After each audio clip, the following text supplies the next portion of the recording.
6 months from now, you'll either be standing exactly where you are right now, with the same tiredness behind your eyes, or you'll be someone who barely recognizes the tightness in the chest you felt today. Carl Jung described the exact mechanism that decides which of these two paths the human soul will take. He noticed that there's a precise point at which the psyche stops wearing itself down and begins to reorganize on its own. This mechanism has nothing to do with more strength. It has to do with letting go. And I'm not talking about years of process here. I'm talking about months. Because true transformation doesn't come from accumulated effort. It happens when someone finally stops pushing against their own existence. And that's when the question that few people have the courage to ask emerges. How much of your exhaustion today comes from what you actually live?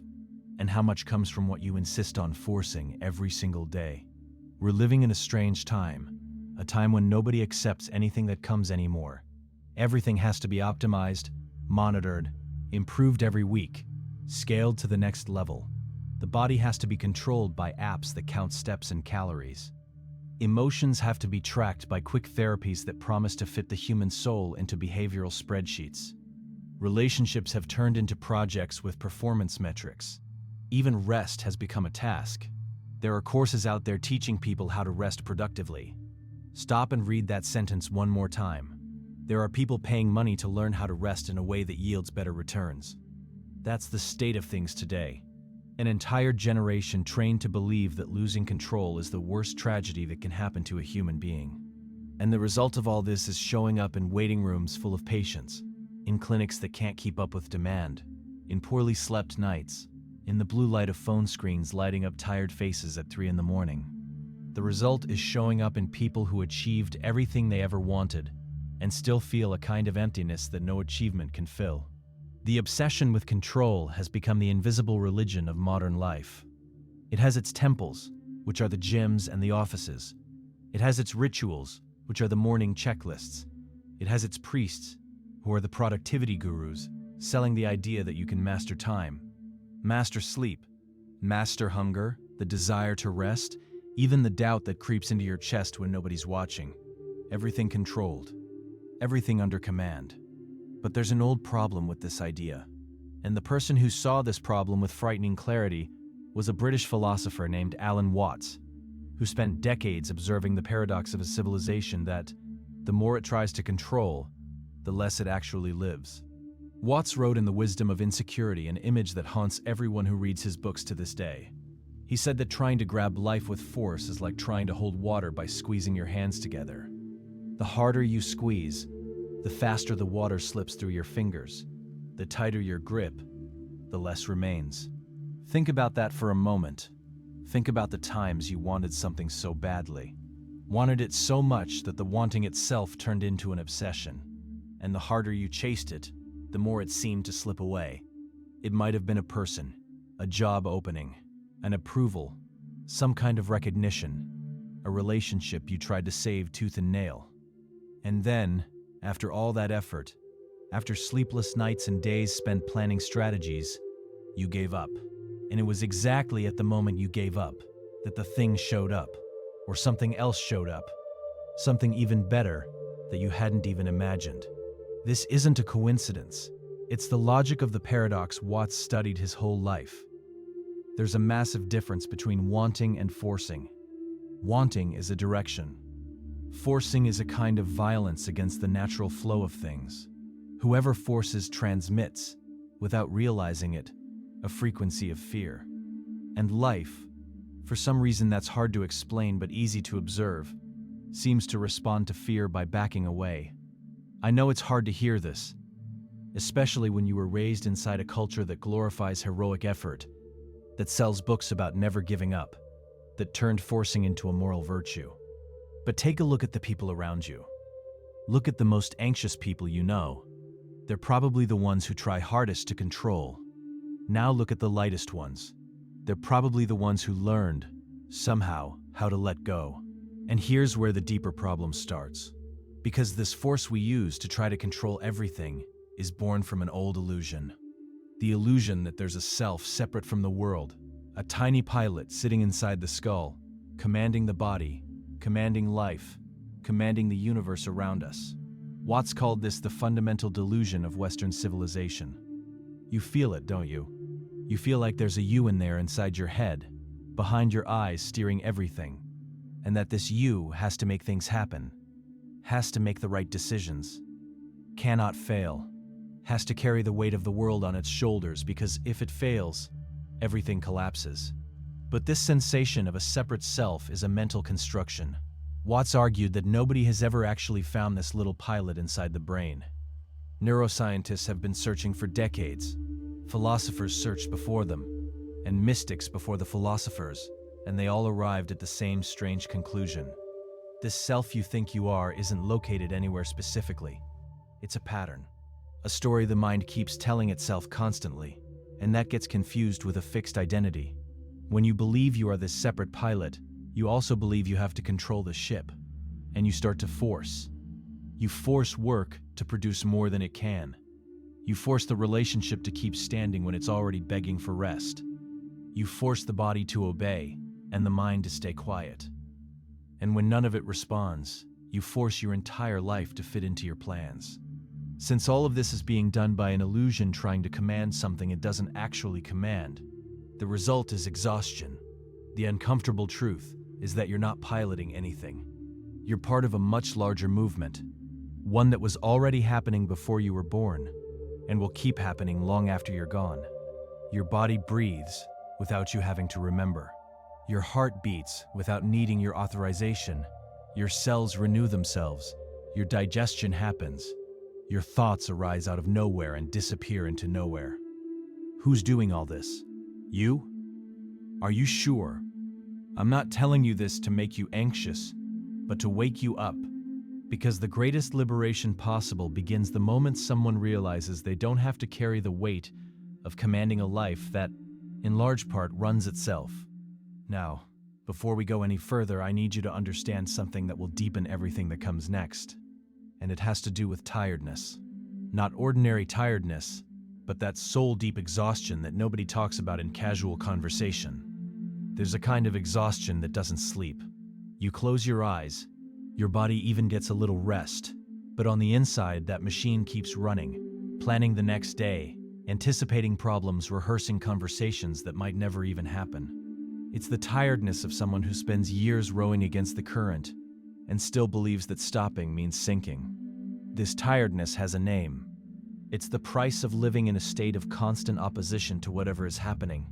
You wake up already ready to fight. You fight with the alarm clock, fight with traffic, fight with work, fight with family, fight with yourself in the bathroom mirror. You fight with feelings that, according to your standards, shouldn't exist. You fight with thoughts that keep appearing even after hours of trying to push them away. And then night comes, and the fight continues. Because now you have to sleep, and sleep has become a task. You pressure yourself to relax, which is in itself an absurd contradiction. But most people don't notice. You schedule sleep like it's just another item on the list.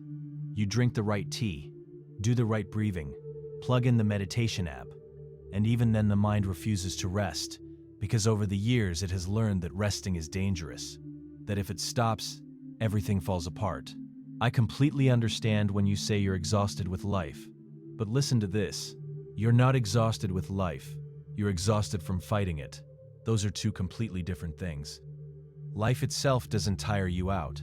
What tires you out is the tension of living in permanent disagreement with what is. It's waking up every day wishing the day were different, wishing people were different, wishing you were different. It's coming home and instead of resting, mentally replaying everything that was said, everything that could have been said, everything that needs to be said tomorrow. It's that constant internal friction between what exists and what you think should exist. Imagine a river. The river doesn't force the water to flow. The water just flows because flowing is its nature. Now imagine someone standing in the middle of that river, arms wide open, trying to push the water back. How long can that person hold up before collapsing from exhaustion? And the saddest part is that, even after collapsing, they still believe the water is to blame, that the water should stop, that the water is unfair for insisting on flowing. You are that person. On some level, almost everyone is. And the question that hurts, but needs to be asked is this. What if a large part of your suffering doesn't come from what's happening, but from your refusal to let it happen? This question was central to the work of another man who changed the way we understand the human soul. Carl Gustav Jung, a Swiss physician, spent decades studying what he called the unconscious. And what Jung discovered, more specifically in works like The Self and the Unconscious, completely transforms the conversation about control. Jung realized that within every human being there's a layer much deeper than everyday consciousness. This layer isn't chaos, like many people think. It's an intelligence, a wisdom, something that knows things about you that you haven't yet discovered, something that knows directions your rational mind can't see, something with a movement of its own toward what Jung called wholeness. When you force everything from the conscious ego, you silence that deeper voice. It's like trying to drive a car looking only at the dashboard and ignoring the windshield. You can see the speed, you can see the fuel level, but you can't see the road. And the ego is exactly that, a noisy dashboard of fears, plans, and anxieties that thinks it's the driver when in reality it's just an instrument. The unconscious, on the other hand, is the road. It's the actual terrain your life is moving across, and it's communicating with you all the time.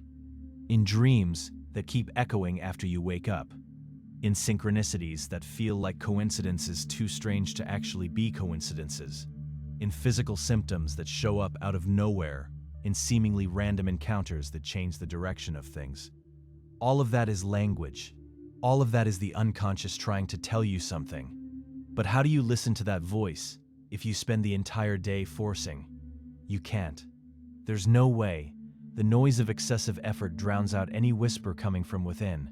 That's why often, the path to healing doesn't begin with more action, but with less. With pausing, with listening, with giving permission for whatever is below the surface to come up. There's a scene that repeats itself in millions of homes every single night. A person, tired from the day, lies down in bed with their phone in hand. They scroll the feed for an hour, maybe two. Then they watch something. Then they scroll a little more. By the time they finally turn off the screen, it's 2 a.m, and that person wasn't actually having fun. They weren't learning anything they'll remember tomorrow, and they weren't really resting either. They were running away from something that would surface if silence were allowed to surface. Something they don't want to hear. Something that might ask for a change they don't yet have the courage to make. This running away is one of the marks of our current era. We don't stay with ourselves anymore. And when we don't, we lose access to our own internal compass. The compass is still there, working, pointing in directions. But since nobody's looking, it ends up pointing at nothing, and life keeps moving by inertia, carried by the winds of other people's wills, by the algorithms that decide what you'll feel, by the bills that show up in your inbox at the end of the month. And here's where a Jungian principle comes in that tends to shock people the first time they hear it. Whatever you resist persists. Whatever you push into the corner, into the shadow, gains strength precisely because it's being pushed. Think of a beach ball. Try to hold a beach ball underwater in a swimming pool. The harder you push it down, the more energy it builds up to come shooting back up the moment you get distracted. That's how it works with everything you deny within yourself. You deny tiredness. The tiredness turns into a physical symptom. You deny sadness. It deepens into chronic gloom. You deny fear, and it comes back doubled, taking over you in the moments you least expect. You deny anger. The anger turns into bitterness. You deny the desire to change, and the desire turns into an existential crisis at 40. Everything pushed into the shadow accumulates strength until it explodes. And when it explodes, it seems to come out of nowhere, but it was there the whole time, waiting for attention. Forcing life to be the way you want it is a sophisticated form of denial. You deny what is. You deny your own internal signals. You deny the reality of the moment, and you pay the price of that denial in the form of symptoms, in the form of exhaustion, and especially in the form of a life that never seems to be exactly what you wanted, no matter how hard you try. Here's where a confusion shows up that needs to be cleared up carefully. Because when someone hears about stopping the forcing, about letting life flow, The first reaction is usually a defensive resistance. What if I don't do anything? What if I turn lazy? What if I lose everything I've built? Easy. There's a very subtle but absolutely fundamental difference between effort and forcing, and whoever confuses these two things gets lost in both directions. Either they become an anxious workaholic, or they become a passive conformist. Neither of those extremes is the point. Conscious effort is different from anxious forcing. Effort is energy applied with presence. Forcing is energy applied with fear. Effort respects the rhythm of things. Forcing tries to run over the rhythm. Effort knows how to wait when waiting is needed, and how to act when action is needed. Forcing always acts, even when it should stop, because stopping is too scary. The ancient Chinese had a beautiful name for this: Wu Wei. It's usually translated as action without action, but the translation is imperfect. Wu Wei is more like aligned action, action that flows with the current instead of crashing against it. It's the kind of movement a surfer makes on a wave. He doesn't control the wave, but he doesn't just stand there waiting for it to pass either. He adjusts, moment by moment, to what the water is doing. And in that constant adjustment, he finds a kind of power that nobody who tries to dominate the wave will ever find. Watts was passionate about this concept. He used to say that most people live their lives rowing against the river, thinking that's a virtue, when, in reality, wisdom lies in turning the boat around and going downstream. That doesn't mean you don't have a destination. It means trusting that the river is going somewhere and that you can position yourself to arrive there with ease, instead of arriving destroyed.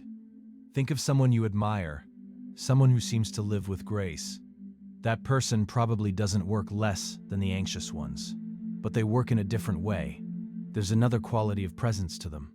They do what needs to be done without that desperate urgency that characterizes someone who's forcing. And the result, paradoxically, tends to be better than the result of someone who burns themselves out working nonstop. Life has rhythm. It has its own seasons, where each thing has a time to be planted, a time to ripen in silence, a time to be harvested, and a time to let the soil rest before the next cycle. Whoever forces ignores the seasons. They want to harvest all the time. They want to plant in winter. They want to bloom in autumn, and they spend an absurd amount of energy trying to produce results out of season, when all they had to do was respect the natural cycle for everything to come naturally. And speaking of signs, of rhythm, of directions that don't come from the rational mind, we need to talk about something Jung called synchronicity. You've lived through situations like this. You thought of someone and that person called. You needed an answer, and accidentally overheard a conversation that contained exactly what you needed to know. You made a wrong decision, and life closed every door until you reconsidered. These things aren't chance, at least not in the sense we usually give the word chance. Jung observed that there are coincidences loaded with meaning that show up too frequently to be random. He proposed that the universe has an underlying layer of meaning, an invisible web of connections, that manifests in a special way when someone is aligned with their own deeper path. When you're flowing, synchronicities multiply. When you're forcing, they disappear. You crash into walls. You find obstacle after obstacle. You feel like everything is conspiring against you. Maybe it's not conspiring against you. Maybe it's just asking you to reconsider the direction, asking you to listen, asking you to stop pushing the door that refuses to open and look to the side, where there's an open window you've been ignoring because it wasn't part of the original plan. How many times in your life have you insisted on a closed door, insisted on a job that was draining you, insisted on a relationship that was withering, insisted on a city that didn't suit you, insisted on an image of yourself that hadn't made sense in years? And how much time did you spend on that insistence before finally letting go and discovering that on the other side, there was a life waiting for you? Here a delicate question comes up. Why do we insist so much on what clearly isn't working? And the answer has to do with something deeper than control. It has to do with attachment. Behind almost every kind of forcing, there's an attachment. Attachment to a person who has emotionally already left, but who you want to bring back. Attachment to a dream that no longer fits inside you, but that you don't have the courage to abandon. Attachment to an identity that has aged, but that you still wear out of fear of the mirror. Attachment to a plan that was yours 10 years ago, but that isn't yours today, and yet you keep carrying it out as if you owed loyalty to your old self. Attachment is the desperate attempt to make eternal what was born to pass. Everything in life is movement. The seasons change. People change. You change. Trying to freeze anything in this flow is the surest formula for suffering. And the worst part is that this suffering usually comes wrapped in a narrative of virtue. The attached person thinks they're being loyal and persistent. They think they're being faithful to some old promise, when deep down, they're just afraid to let go. Letting go hurts. There's no way to soften that. Letting go of a person, a phase, a version of yourself, hurts like something living is being pulled out. And that's why so many people prefer to keep forcing. Because forcing hurts less in the short term. But in the long run, forcing is a slow erosion, while letting go is a difficult birth that leads to a new life. Can you identify, right now in this exact moment, what needs to be let go in your life? That person you know you need to let leave but keep holding on to? That project that has lost meaning but you keep pushing forward? That image you try to keep up for others but that no longer matches who you are on the inside? You don't have to answer right now, but hold on to the question. And to actually be able to hear those answers, you have to do something that modern life has made nearly extinct. Silence. Real silence. Not the apparent silence of when your phone is on vibrate but still flashing. Internal silence. The kind of silence in which the mind slows down enough for another voice to emerge. Jung defended retreat as a practice. He built a stone tower at the edge of a lake in Bollingen, where he would take refuge without electricity, without a telephone, so he could hear what he called the self. It wasn't mysticism, it was method. Because he knew that as long as the mind is bombarded with stimuli, it stays trapped in the surface layers. Only when the noise drops do the deeper layers get a chance to emerge. You don't need a tower in Switzerland, but you need moments, small daily moments where you're not consuming anything. Not information, not entertainment, not messages, not music. Moments where you're just present with yourself, without running from the discomfort that brings. And listen, it's going to be uncomfortable, because we spend our lives running from our own company. When you sit down in silence, the first thing that shows up is usually anxiety. Thoughts jumping around, the sense that you're wasting time, the urge to grab the phone. That's normal. It's the body unaccustomed to existing without distraction. But if you persist, after a while, something shifts. The noise starts to drop. Spaces appear between the thoughts. And in those spaces, you start to listen. Listen to what? Listen to what you've always known, but were drowning out. Listen to what your body is saying. Listen to what your intuition has been whispering for months. Listen to the directions that were invisible inside the chaos of daily life. It's in this silence that many of life's biggest decisions are born. Not in the planning meetings, not in the conversations with friends, not in the self-help books. In silence. In the empty space. In the place where there's nobody telling you what to do. Before we continue, I want to tell you something important. If you're enjoying this content, check out the first comment. Our exclusive ebook, Alchemy and Archetypes. It goes deeper into exactly the themes we're discussing here, with practical tools to start this internal listening in your daily life. Now, back to the path. There's a central difficulty in all of this that needs to be named. The difficulty of trusting without seeing the ending.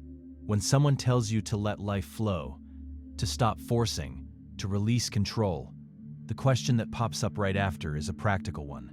But what if it goes wrong? What if I let go and lose everything? What if I trust and life doesn't take me anywhere? That's a legitimate question, and the honest answer is that there's no guarantee. Life doesn't hand over the complete map. At most, it gives you the next step. And only after you take that step does the next one light up. Forcing is wanting to see the next 100 steps before moving the first foot. Flowing is taking the step that's possible with the light that exists right now, trusting that more light will appear when you need it. That trust doesn't fall from the sky, it's built. built through small daily acts of letting go. You decide not to reply to a message immediately and nothing collapses. The following Sunday, you give up on having a plan and discover that the day unfolds on its own, better than if you had organized everything. And in a difficult situation, instead of intervening, you step back, and it resolves itself. Without you, each one of these small acts builds evidence inside you, the evidence that life knows how to move, that it doesn't need you pushing all the time, that there's something working in your favor even when you're not paying attention. And then another important dimension of this conversation comes in: time. Because a large part of forcing has to do with hurry, with the feeling that everything has to happen now, that if it doesn't happen now, it won't happen at all. That hurry is one of the greatest sources of contemporary suffering. We live with rigid internal timelines. By 20, you have to have already found your calling. By 30, you have to have a house, a stable career, and a serious relationship. A few more years and the pressure doubles. And when the timeline isn't met, the feeling is one of personal failure. But the right time for each thing is rarely the time your mind has set. There are things that need more ripening. There are things that depend on variables you don't control. There are things that only make sense after other things, still invisible, have come together. Wanting to harvest before the time is right is destroying the harvest. Every seed knows that, except the human seed, which insists on wanting to bloom the moment the mind has decreed. Think of a fruit tree. You can fertilize it, water it, prune it, do everything right. But you can't, by sheer force of will, make it bear fruit in January if its nature is to bear fruit in October. You can even force it with artificial hormones, and something will appear. But it'll be a weak fruit without the flavor of what comes in its proper season. That's exactly what happens when you force results in your life. Something shows up, but it's a tampered fruit, without the depth of what would have been born if you had waited. And listen, I know how heavy it feels when you say you don't have any more time, that life is short, that if it's not now, it won't be ever. That feeling is real, but it lies. It creates urgency where there's rhythm. It turns respect for life into a rush against life. And that rush, in the end, costs much more time than it saves, because forced paths usually have to be redone. Look at how many people pass 40 redoing choices they made in a hurry at 20. Marriages that fall apart after 15 years because they were stitched together in the rush of an anxious youth. Entire careers abandoned halfway through because they were chosen to please parents who aren't even around anymore to be pleased.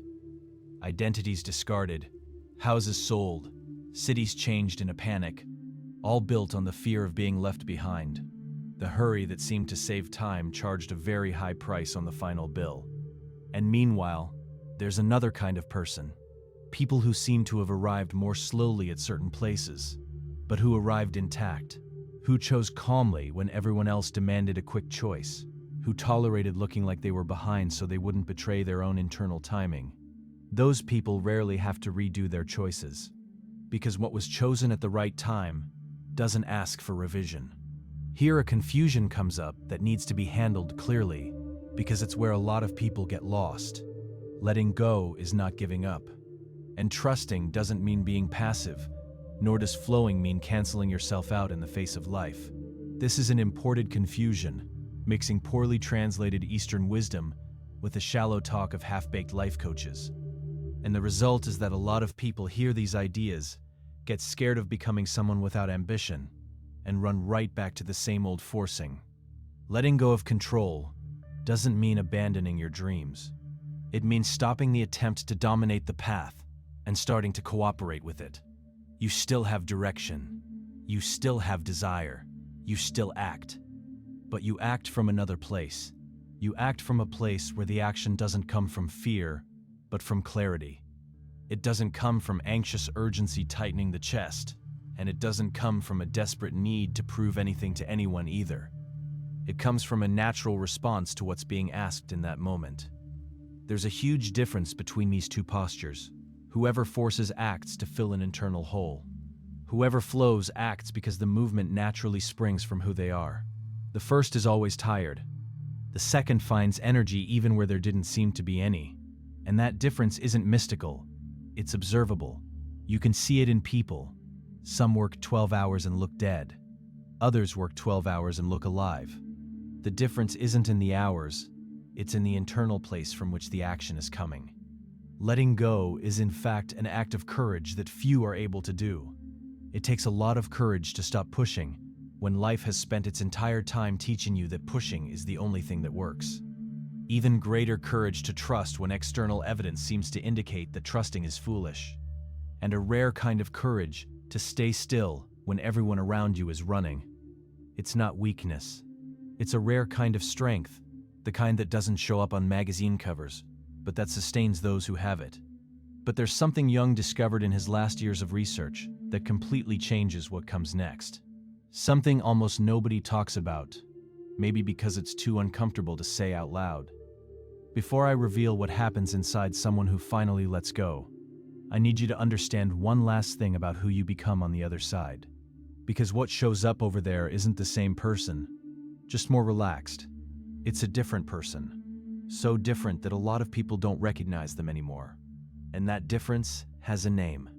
When someone starts practicing this letting go, starts practicing this internal listening, starts respecting the natural rhythm of things, something profound happens.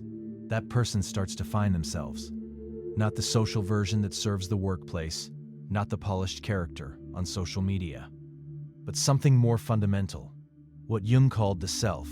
The self in Jungian vocabulary is not the ego. It's not the personality you built to survive. It's something larger and much older than that personality could ever imagine. It's the deepest center of being that contains both your consciousness and your unconscious, both your light and your shadow. It's what you are before all the things you learn to be in order to please others and protect yourself in the world. The encounter with the self is not comfortable. Jung described this process as a path of individuation, and he warned that this path passes through pain, because you have to cross through all the masks you built.